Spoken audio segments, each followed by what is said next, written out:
Halo, bertemu lagi dengan saya, Awaliyah Putri Nabila Mustafa Al-Fatih. Video kali ini saya akan menjelaskan tentang teks persuasi. Apa sih teks persuasi itu dan apa saja ya ciri-cirinya? Yuk simak penjelasan berikut. Nah, yang pertama, teks persuasi itu apa sih? Teks persuasi adalah ragam teks yang berisi pendapat terhadap suatu permasalahan aktual, disertai argumen dan data untuk mendukung pendapat. Yang kedua, tujuan teks persuasi itu apa ya?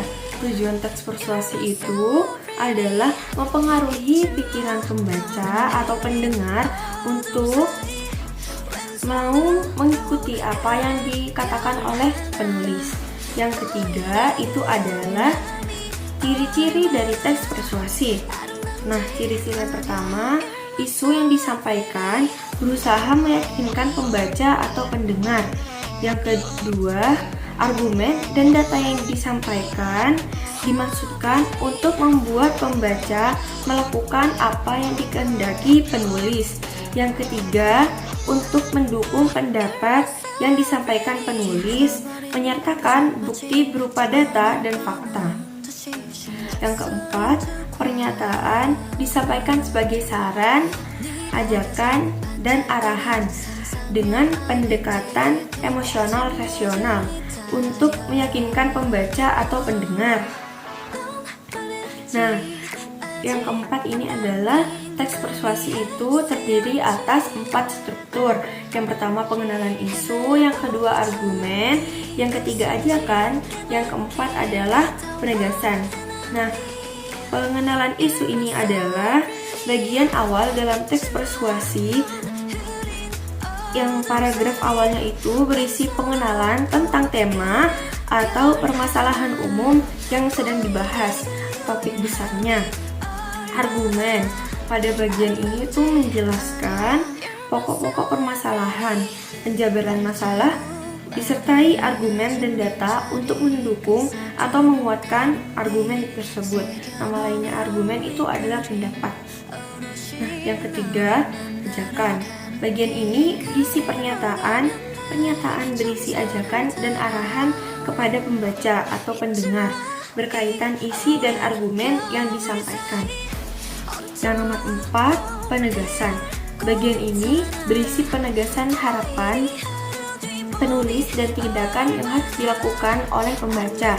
Nah, yang kelima, kaidah kebahasaan teks persuasi. Kaidah kebahasaannya itu ada 8. Nah, yang pertama, penggunaan kalimat fakta. Contohnya, pemerintah Indonesia sudah membuat program wajib belajar 9 tahun. Nah, yang kedua, penggunaan kalimat pendapat. Contohnya, pendidikan dapat membantu kita untuk meraih cita-cita.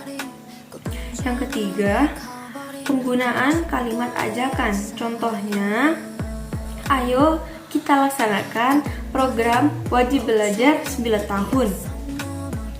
Yang keempat, penggunaan kalimat saran. Contohnya, sebaiknya sebagai siswa kita harus rajin belajar. Yang kelima, penggunaan kata sambung dan kata transisi. Contohnya, selain itu, pendidikan dapat mengantarkan kita untuk meraih cita-cita. Nah, yang keenam, penggunaan kata teknis. Contohnya, kompetensi. Yang ketujuh, penggunaan kata kerja mental. Contohnya, mendukung. Yang kedelapan dan yang terakhir, penggunaan kata rujukan. Contohnya, ini, itu, dan tersebut. Nah, yang keenam adalah langkah-langkah menulis teks persuasi. Adalah sebagai berikut. Langkah-langkahnya itu ada 5. Langkah yang pertama, menentukan isu utama sebagai tema tulisan persuasi. Yang kedua, menulis beberapa argumen yang berkaitan dengan isu utama tersebut. Nah, yang ketiga, menulis data-data berupa fakta untuk mendukung setiap argumen atau pendapat. Yang keempat, menulis paragraf berisi saran, ajakan, dan arahan. bagi pembaca terkait argumen dan data. Yang kelima, menulis paragraf penutup berisi penegasan tentang argumen dan ajakan terkait masalah yang dibahas. Demikian isi penjelasan saya. Semoga apa yang saya sampaikan dapat bermanfaat bagi kita semua. Wassalamualaikum warahmatullahi wabarakatuh.